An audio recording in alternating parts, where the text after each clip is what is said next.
The International Olympic Committee has the honor of announcing that the 21st Olympic Winter Games in 2010 are awarded to the city of Vancouver. The Games are coming back to Canada. 3, 2,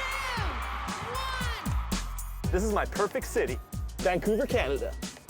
We got parks, we got mountains, we got ocean. To top it all off, we got the Olympics. Could this actually be the best city in the world? Vancouver has been chosen by an influential British magazine as the world's most livable Vancouver city. has come out on top in a survey of 130 cities around the world. It's really not hard to see why Vancouver is considered one of the best. This is the 5th year in a row that Vancouver has topped this list. But take one wrong turn and you're in the roughest area in North America, Vancouver's Downtown Eastside ghetto. I just got a bottle broken over my head. Oh, who the fuck threw that? As I was saying, this is the roughest neighborhood in North America. 1 out of every 3 homeless people living here have AIDS. 2 out of 3 people have Hep C. And it has the highest crime rate per capita in North America. Living conditions are on par with Botswana, Africa, a third world country. How can this place be known as the best city in the world? The disparity between this neighborhood and Vancouver's reputation as one of the world's most livable cities is disturbing. We have this horrible secret that is the Downtown Eastside. The most concentrated area of drug use in all of North America. Many people aren't aware that this community experienced the most explosive HIV epidemic ever seen in the developed world. Alcohol, drugs, HIV, hepatitis C in the last decade, that's what we're seeing a lot of. How, as a society, did we get into this situation in the first place? And in all this mess, what am I doing to help my city?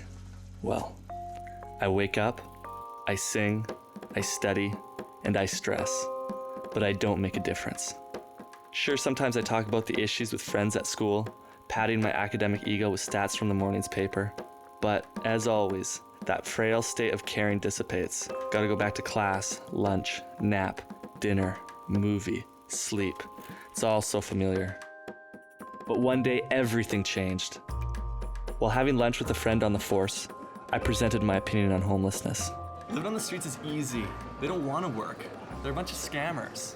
You know, they can get a job like everybody else and work the 9 to 5. They don't want to do that. You know, they got everything they need just living there on the street. You got no idea, man. I say, what you want to do? Go down there for 30 days. You know, all my friends say, I want to go on some crazy vacation. I say, you know what? Go get a room down there, and then we'll see what it's all about. He went on about the gang wars, drug busts, shootings, but I wasn't listening. All I could hear was one tiny, horrible word: go. I couldn't shake it. School, work, rent, go. Get HIV, shot, stabbed. Go. Bro. By the time the beer hit my lips, it was decided. For 31 days in December, I will conduct a social experiment on myself. I will totally abandon my predictable life and attempt to survive the streets of Vancouver, leaving behind my possessions, identity, friends, and family. My goal is to confront the challenges of street life firsthand, so I see how hard it really is. This experiment, I hope, will shed light on a crisis that is spiraling out of control. And well, instead of crossing a bridge downtown, I'm swimming. So I start my journey freezing, wet, and naked.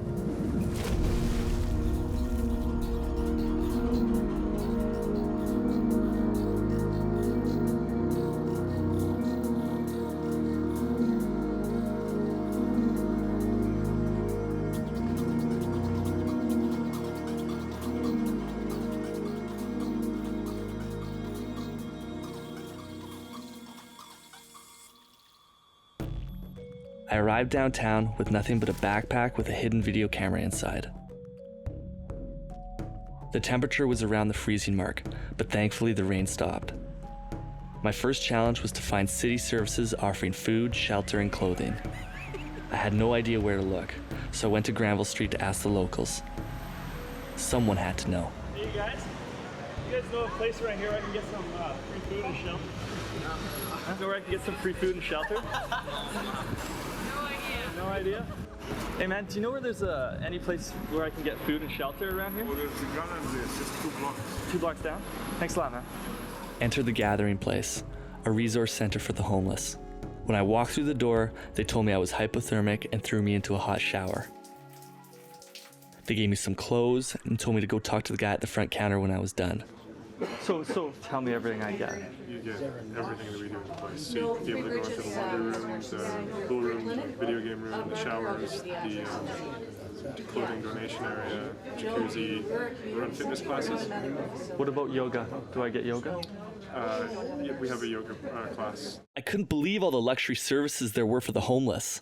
This place had live music, snooker, martial arts, and let's not forget the therapeutic hot tub.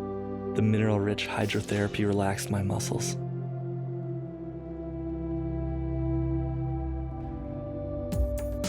All right, enough fooling around, I'm starving. And lucky for me, December is Christmas time, and all the charities are loaded with good food. When I finally found the place, on my first night's menu, turkey, gravy, mashed potatoes, corn, all washed down with a hot chocolate and apple crumble pie. Next, I had to find somewhere to sleep. I asked around, and Matt, a homeless guy, helped me out. He told me he was staying at a really nice place, the Yukon Homeless Shelter, so I tagged along and got a bed. Since he didn't want to be on camera, he agreed to film me. All right, it's time to do laundry. Laundry's pretty simple. Boom. Leave it by the door here. Someone picks it up, cleans it. The next time I see that, everything in there will be clean. Beautiful. Can't go wrong when you're homeless.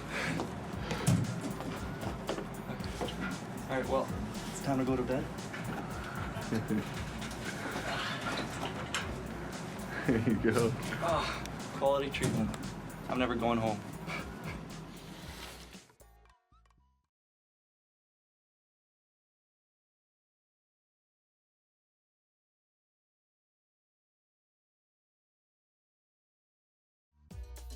So at the end of day one, I had accomplished a lot. Food, shelter, clothing were all taken care of. I even had yoga. The next morning, I felt fantastic. My bed was really comfortable, and breakfast and coffee waited downstairs. But first, it's time for a bubble bath. So now that I'm fresh and clean, I went out on the town to talk fashion with the locals. Based on my appearance, what would you guess that I do for a living? Probably work in one of these stores. I would think you work in a bureau or something. Your shoes suck. My sock is worth more than your entire outfit. You got a good smile, but not enough whiteness happening. Get some color happening, buddy. Yeah. Like it's freaking dying out there. Get some fuck. There it is. If I want to live off people's handouts for the rest of the month, looking like a gay fashion coordinator isn't gonna cut it. I had to develop a daily routine for getting dirty. Let's get dirty.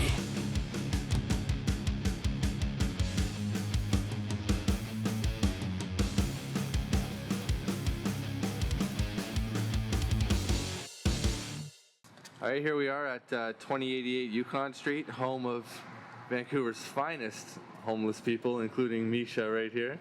These guys would have taken you in, though, with a regular jacket. We know. Oh, here's trouble, here's trouble. How do you like living in a homeless shelter? Oh, I'm loving every minute of it. Building social housing and housing bumps generously is not going to solve the problem. It's going to create an additional influx of thousands and thousands of people who want to lead this kind of life. Should not make such a life tempting. A big reason the guys at the shelter are so happy is because today is welfare day, and I want a piece of the action. This is how you do it. Step 1, go to the welfare office.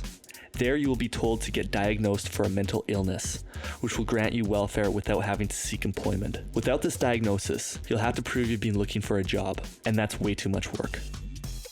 Step 2, check into your local mental health center and get your diagnosis. Now this is the tricky part. How does a guy without a mental illness get diagnosed with a mental illness? Easy. Just tell the doctor you're always depressed. She'll diagnose you with chronic depression, give you a handful of happy pills, and send you on your way. Step 3, fill out the welfare application at your local library. Step 4, the application will require the signature of a landlord who will rent to a welfare recipient. No problem. Step 5, cash welfare check at your local money mart. Step 6, spend all the money on something essential. Cheers.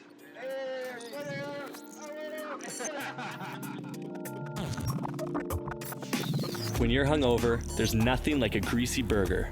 And after gorging myself at a community barbecue, I bumped into Gerald, the self-declared lyrical gangster of East Vancouver. When you compete with me, I feel like Al Capone. I control this town. Yo, Maestro, it's a showdown. It's a control down. If I work hard, tell me what I work. Don't pay me low. Yeah. Times are tough these days. I don't rob nobody in the street. If I do rob, I rob from the rich. Yeah. What do you do? Nothing. If you don't know what the fuck you want to do. Like, so spoiled. Spoiled, where you live in? West Van?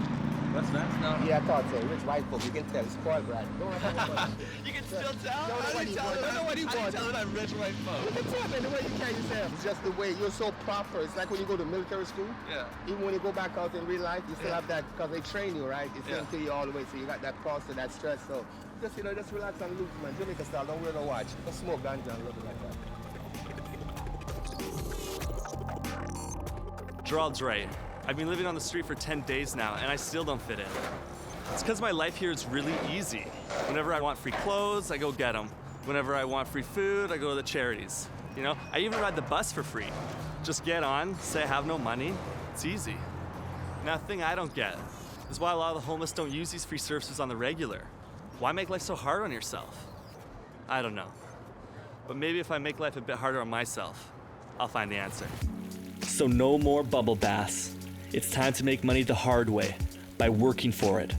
Besides, my welfare check's spent, and the boys say the big money's in squeegeeing, so I stole one and got to work.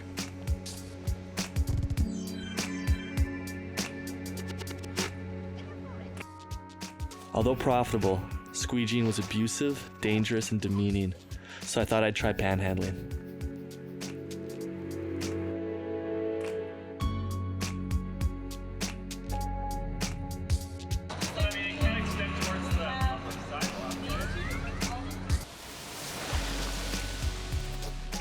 Panhandling wasn't my gig.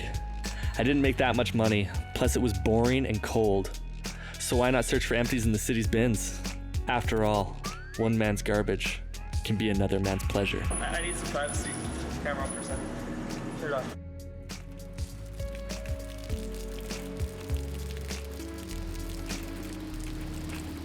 I got cut up and stinky for low pay. You rifle through dog crap, vomit, used condoms, trying to find anything of value. Get pricked by a diseased needle and you're dead. I asked Brian how he felt about binning. He showed me there's dignity in it. Like, I don't do crime no more, I don't steal, right? This is, I'm gonna tell you something, this is kind of like a lifesaver for me. Yeah, it really is. I know that sounds retarded to the average guy, and probably think, well, why don't you just stop your job? But for now, this has helped me out big time. Yeah, it really has. Whether the public knows it or not, this is saving the public big money, because it costs like 80 grand to keep a guy in prison. So if guys can't do this, like if they take the bottles away off the alleys or whatever, saves a lot of money. Yeah. Like if you figure out the money, I've been out for 11 years, since 97 I got out. So if you figure out the amount of money that I've saved, basically by binning, It's saving the government, saving the public. it really is. It really is. We recycled 88 million so far. 88 million? Yeah. And that's been hanging up here since I've been here. This bottle depot was founded by a binner and serves only Downtown Eastside residents. And believe me, it gets used. It generates $2 million a year for the binners. One morning's worth of recycling. All of that.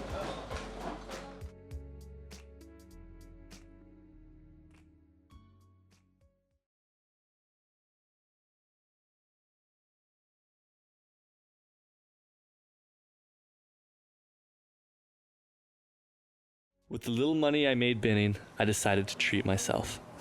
Double Big Mac meal, supersized, 6 McNuggets and a large hot chocolate. And that's when I met Captain Tom.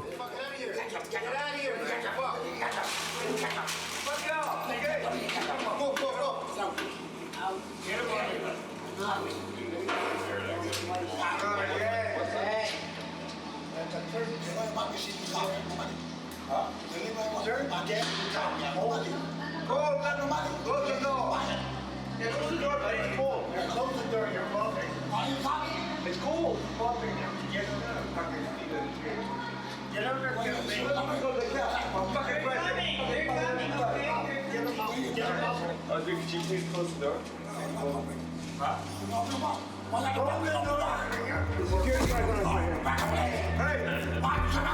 Get out of here, you. Well, I think Vancouver is an interesting but disturbing social experiment. Policymakers convinced many people working with the mentally ill that they would take the mentally ill out of institutions like Riverview. In 2005, Riverview, one of the largest mental hospitals in North America, transferred thousands of patients into downtown Vancouver. Expected to be more independent, the mentally ill would go unsupervised, live in a more home-like setting, and become part of the community, like a normal citizen. Unfortunately, they were basically left to fend for themselves. The community supports weren't there. The community mental health agencies were overrun and understaffed and inability to meet demand, and people ended up coming here, just like people always have, to find cheap, affordable housing.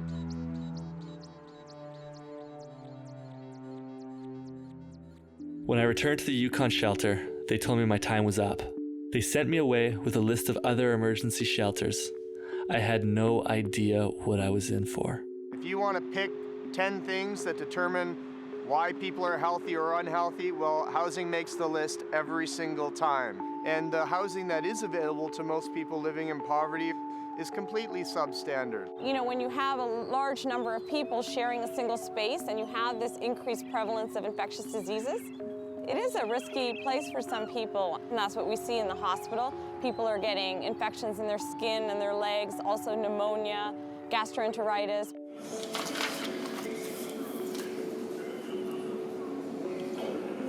Bed 40? Is that Clyde? No. No? Shit. Bed 50. Okay. You guys have to get your beds straightened out here. Perfect. Thank you. From down the hallway, I hear a symphony of horking phlegm and blaring rock and roll. The smell of fermenting feet and bedbug pesticide made me gag. Guys were vomiting in the bathroom sinks. The lineup was 30 minutes long to use the washroom. How on earth could anyone sleep in here?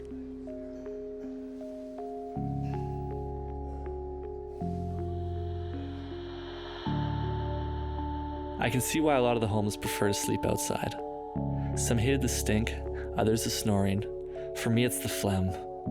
The guy in the bed next to mine spat mouthfuls onto the floor all night. It was absolute torture. In the morning, thank God for the morning, I bumped into Stuart and asked his opinion on the shelters. I don't like shelters. They remind me of prison too much. Yeah? The attitude, the atmosphere, it's the same thing as prison. A couple nights later, I began puking and had explosive diarrhea. The lady at the desk nodded like she'd seen this before and checked me into emergency right away.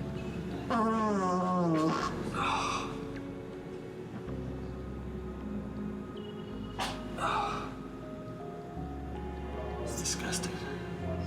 Fucking disgusting. I feel like shit. At the homeless shelter, there's always the token guy that keeps everybody up all night, shitting, vomiting, coughing, horking, spitting. Well, last night at the shelter, I was that guy. When you're that guy, you don't really care about keeping other people up. All you just care about is feeling better. It really brings things into perspective. The doctor took forever. When he did arrive, he had bad news. I had a severe case of gastroenteritis, a viral infection causing inflammation in the stomach and intestines. Symptoms include diarrhea, vomiting, headache, fever, and abdominal cramps. He gave me some codeine, a whack load of T3s, and sent me on my way.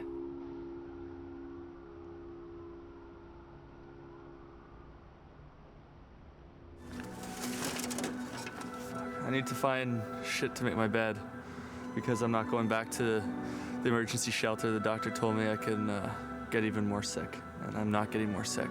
So I'm sleeping on the street from here on in. And I'm trying to find shit with this, trying to find ancient bedding with this wonderful music in the background. What is this shit? This is kind of weird. Holy fuck! Holy shit, there's a fucking rat in there. That's disgusting. Well, this will be great for sleeping on. Some cardboard. Jackpot.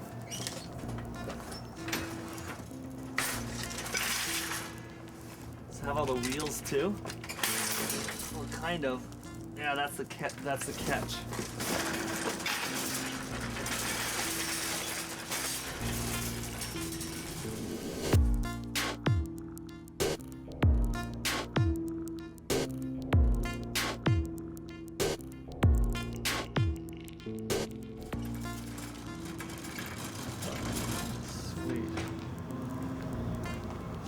Oh, this.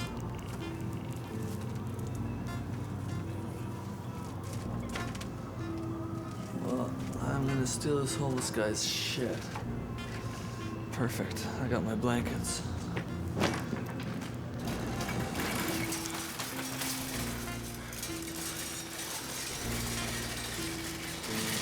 Alright, well, this is where I'm going to bed. It's as good as any.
My stomach hurts.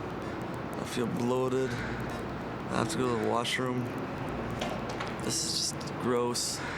There's piss all around me. And there's junkies everywhere. I want to get out of here. Let's go. I'm gonna go find a nice place where I can actually get some sleep. This is too gross. I can't sleep here. Because I felt so sick, I had no appetite. This made things easy. That is until the clouds rolled in with the Vancouver rain. I couldn't find a good spot under cover. I just wanted to sleep.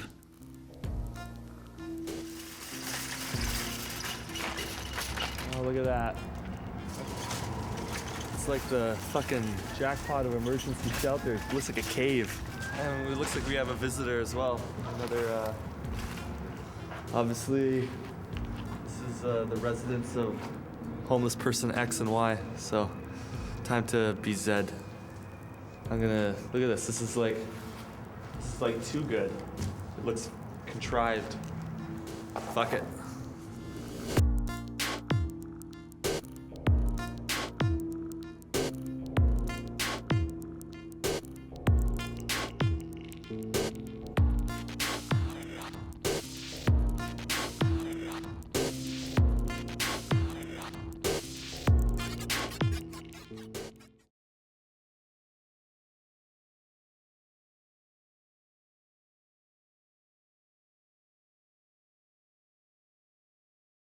It was Christmas Eve, and all I wanted was a bed to sleep on, so I cheated.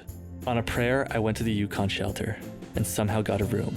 Yes, an entire room. The sleep was simply glorious. When the morning came, I cleaned myself up, went downstairs, and what do you know? Santa gives presents to the homeless too. All of these presents came from local charities, so it's time to cash in. Jacket, looks like a nice jacket too. Please. That looks like a nice fleece. Yeah. Yeah, perfect. Steve, you got something to say? I just went and scored an extra coat, an extra pair of pants, and some extra underwear. We're fucking going down there. We're gonna be loaded today. And see this beautiful thing right here? It doesn't fit him. It doesn't fit me, so I'm gonna have to sell it. And, sponsor my little habit. And the retail price is $110 rock for one jacket.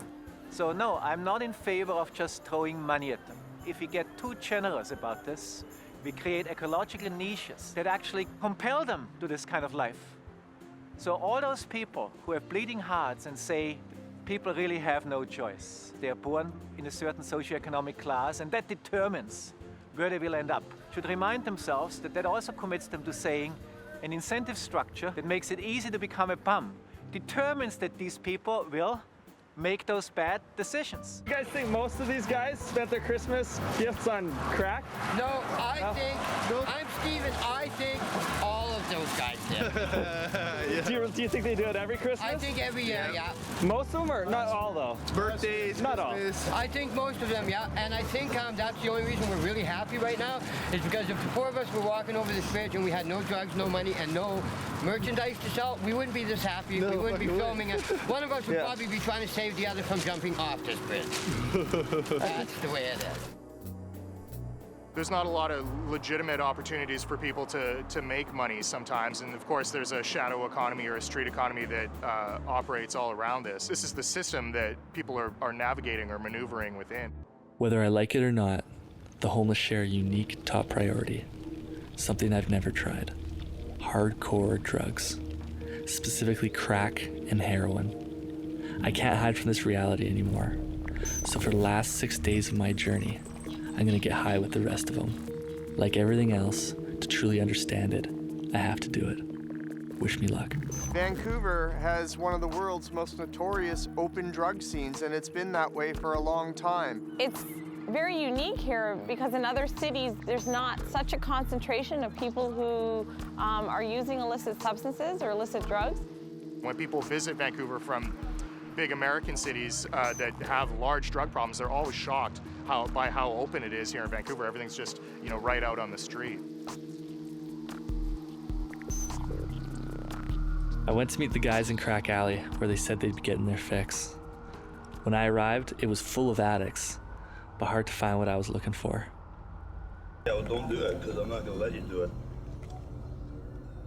Because it'd be stupid. You'd be an idiot to do that. Here, give me that later.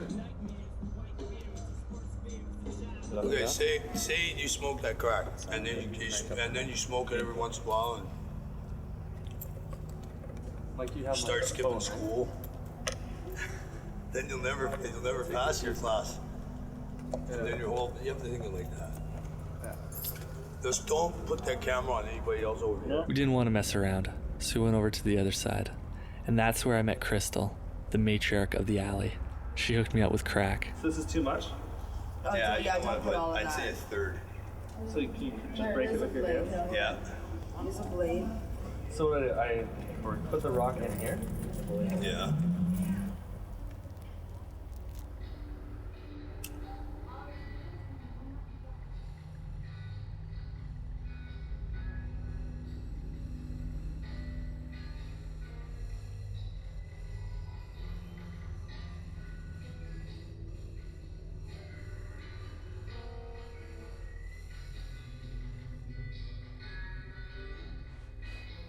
Or in the next cycle.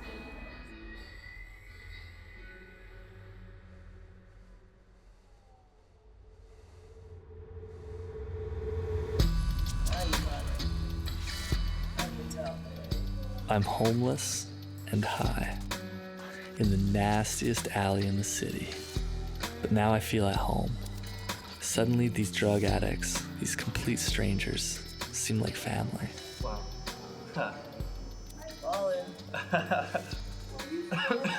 Yeah, I love rock. I was only for 15 years and I have no intention. Wow. Yeah, that's really nice. I come from a good family. My dad's a doctor. My mom's an accountant. I was adopted. My sister was murdered by Robert Pickton. She had an addiction. I ended up coming down here. I'm here downtown Eastside because I choose to be. is an addiction. Getting off of Hastings is as hard as getting off crack. Right? Hastings is a drug in itself.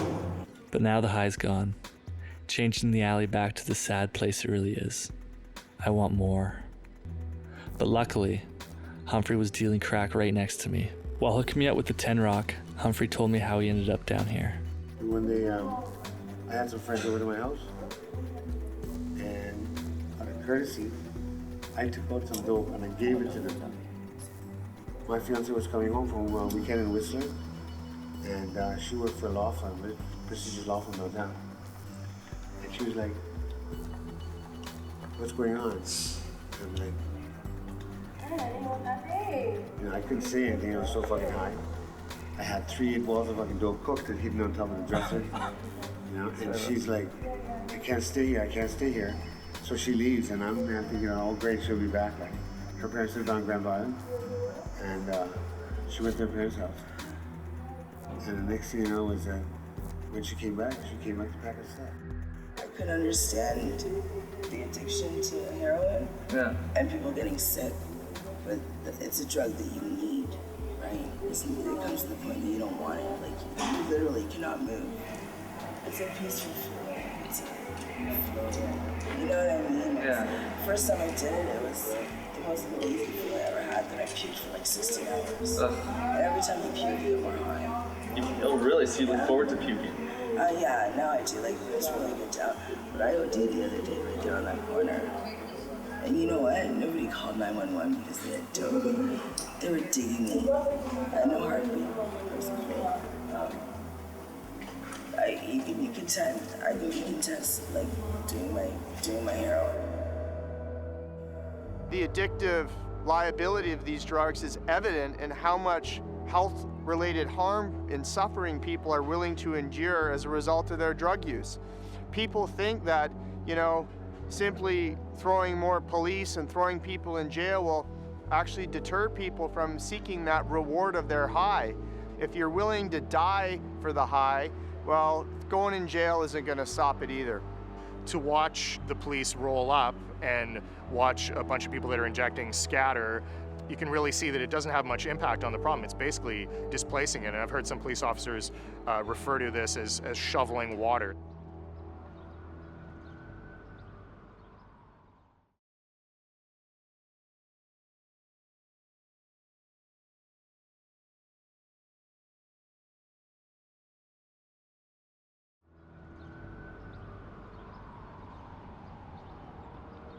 As Crystal predicted, I felt horrible and cold, so I bundled up and took a breather. Coming down from crack is that feeling when the world hates you and all you want to do is cry.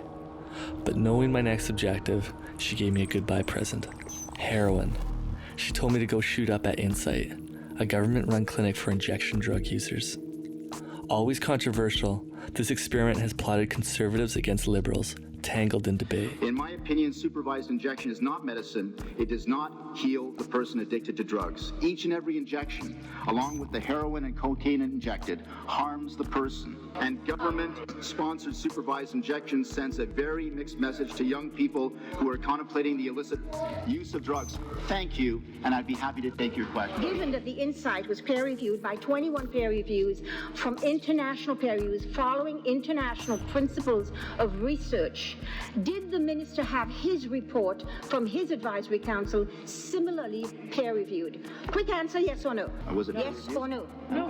It wasn't for publication. The minister speaks very much about the fact that this does not work.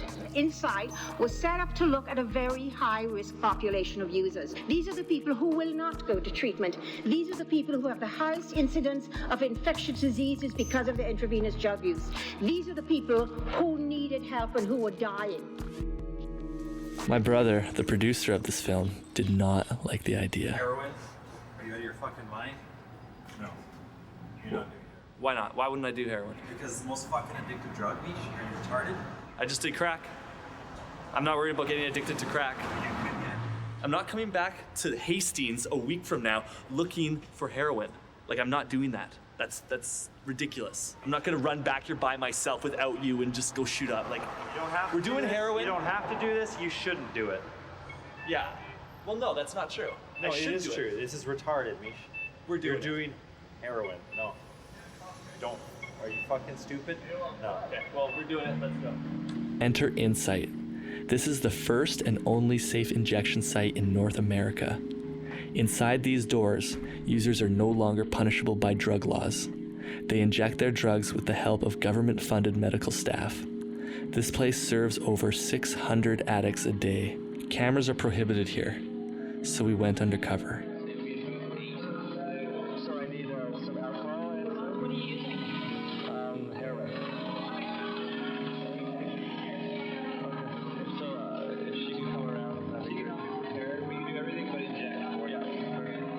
Okay, no turning back now.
Now I'm starting to get scared. You know, I was hoping she would break the needle or that the cops would come in and shut the place down, but none of that happened. Instead, she just gave me the needle, and I was on my way.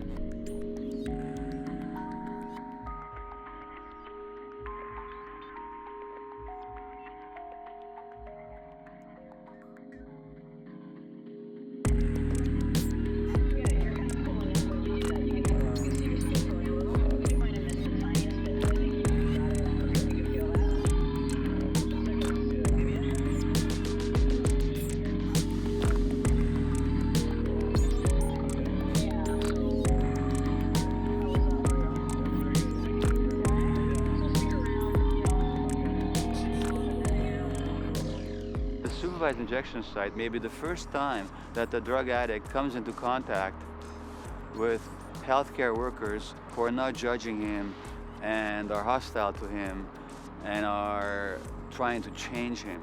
That non-judgmental contact gives people an opportunity to consider addiction in a new light. And so harm reduction is not only about specific techniques, it's also about meeting people where they are. How you feeling, man? To be honest, out of it. But I'm cogent. I'm not having difficulty speaking. But I do feel like I'm floating on a cloud. It's actually pretty awesome. Yeah? Yeah. But it's not as intense as I would have thought. Like, I'm still Misha Kleider, and I'm not. I figured it would make you insane or something. Okay, come roll over. I want to take you on a magical journey because I know a lot of you are never going to have this experience. I don't expect a lot of my viewing audience to do heroin, if I can express this at all well. Oh boy. It's like cruising on a cloud. My legs hurt. Typically, my legs don't hurt right now. I have a lower back problem that has cleared right up. As soon as, like before the needle left my arm, I could feel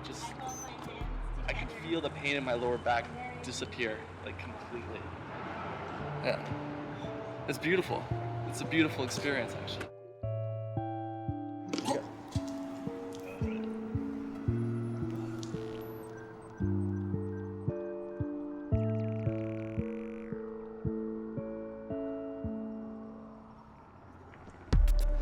feel dizzy. Like I need to puke or something. Mish, come on, let's go for a walk. Dude, seriously? I don't know why you did that. It's making me dizzy looking at you. I feel like there's like little baby ants and popping with their fucking eggs underneath my fucking beard or something. Okay, I don't know if I got bullshit stuff or what, Al, but honestly, I'm not feeling any like real cool sensation right now. Like past like the first 10 minutes, that was nice, but now I'm just feeling like my skin's all fucking itchy. I feel like there's little like ant baby fucking hatchlings under my fucking skin, especially on my arm right here where that fucking needle went in. Honestly, you can do whatever the fuck you want, but I'm going home because I'm done with this shit. Keep playing it, whatever, you can follow me home, but I'm going home. I'm not living out on the street any longer. Yeah. What? Seriously. Let's do this. 5 more days, you can do it. Let's go back to this side. First of all, you can't tell me I have to do it. You can't fucking tell me that because you're not the one doing this. I'm the one who's doing this, right? I'm the one that has to do all this fucking bullshit, and it's actually annoying. You keep on saying, you know, all this crap to me. I'm fucked in the head right now. I can't even talk straight, but I'm going home. I'm done. Hey. Wait up. Come on. What? 5 more days. We're not doing this, Al. I know what 5 more days is gonna do, but look, retard, shut up for a second. Hey, shut up. Hey, let me speak for a second, okay? What's 5 more days gonna do? What's 5 more days gonna do? I fucking did the street stint. I'm fucking done. I'm fucking done this shit. Fuck you. You didn't have to fucking do this, okay? You observed this shit. I fucking did it, so fuck you. Fuck you. 5 more days, pussy.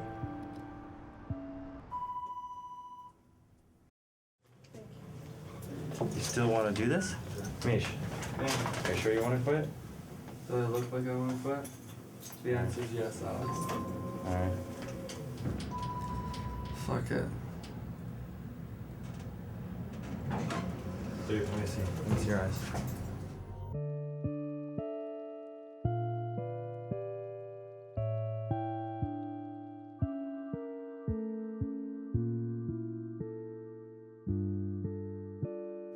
Mish, are you sure you want to do this, man? Last call, bro. I know. Come on. Exactly. Last call. Good night.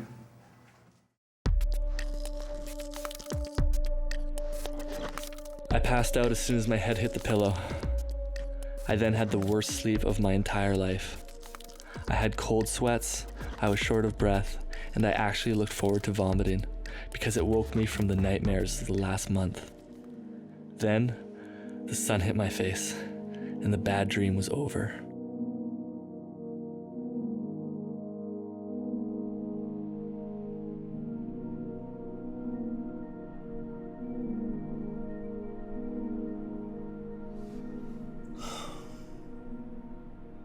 Well, the project's failed.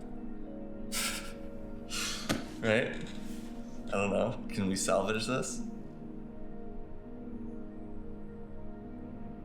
What happened? So has your opinion changed about the homeless? Yeah. Well, the problem is just so much more complicated than I initially thought. And I just wrote them off as scammers before for the most part, and they're not scammers. Even people that are panhandling and stuff like that, like there's some issue they have with them. If you could boil it all down to just one thing, one issue, what would it be? Addiction.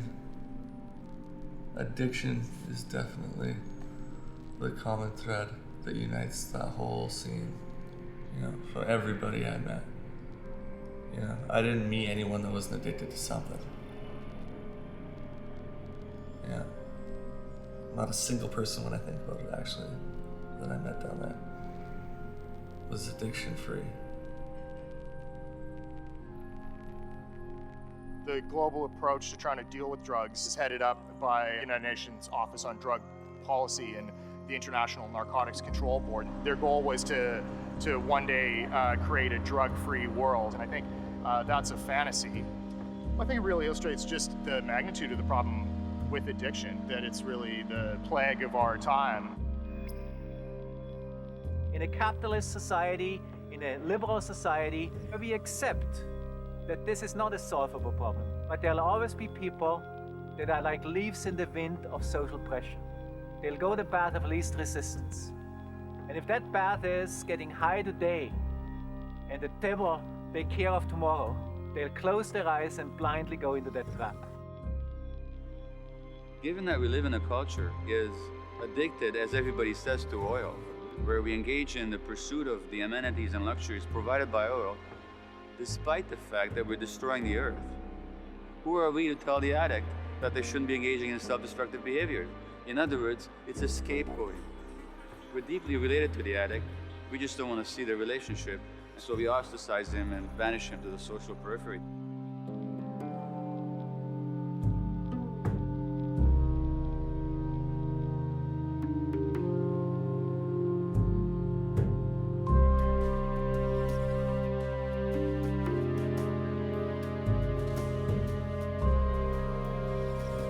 So, the experiment is complete, and what did I find?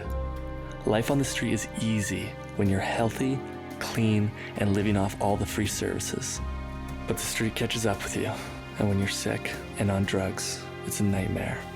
The only difference is that I was able to wake up from it. I'm left wondering, is there any hope? One man seems to think so. During the completion of this film, Vancouver voted in a new young mayor. This is Gregor Robertson, and this is the best day of his life. We started this campaign by talking about homelessness, and tonight I'm going to finish right where I started. We are going to end homelessness in Vancouver. Like you, I have one simple question. How? The most economical way to do this and the most just way to do this is to focus on housing and healthcare supports attached to that housing. It'll be more affordable and it'll be better life for thousands of people in Vancouver. I lived on the streets for almost a month. I tried the hardest drugs out there, crack, heroin. One thing that became very clear was that addiction is a major cause of homelessness. So if you're gonna solve homelessness, you need to solve addiction. The addiction challenge is very difficult for us. It's a tough one to break. And we're seeing some success now with the shelters and basically saying it's okay, you can come in if you're still using. You can use these shelters to at least get a good meal and get 8 hours of sleep. But 95% of addiction treatments fail. And what's gonna happen when you provide all these homeless addicts with free housing? Instead of dying from their addiction on the street, they're gonna die from addiction in the free homes that you're giving them. But they're still gonna die. That seems like a Band-Aid and not a solution. Well, it's a Band-Aid, but if people are literally dying on the streets, you gotta look at what pieces you can support them on. I mean, if you don't come in with a whole complement of support, then where's the hope? Until you work upstream, until we're working with people and making sure they don't go into that dead end of addiction, it's going to be damage control. Yeah. Do you honestly think that you can end homelessness? When I say end homelessness, or that we do a lot better on addictions and for treatment, there's just so much more that can be done. And can we ever get all the way there and into utopia? Let's be realistic. It's not going to be like that. We've got to have shelters and housing options that are permissive and that take people for where they are and meet them where they're at. Good luck.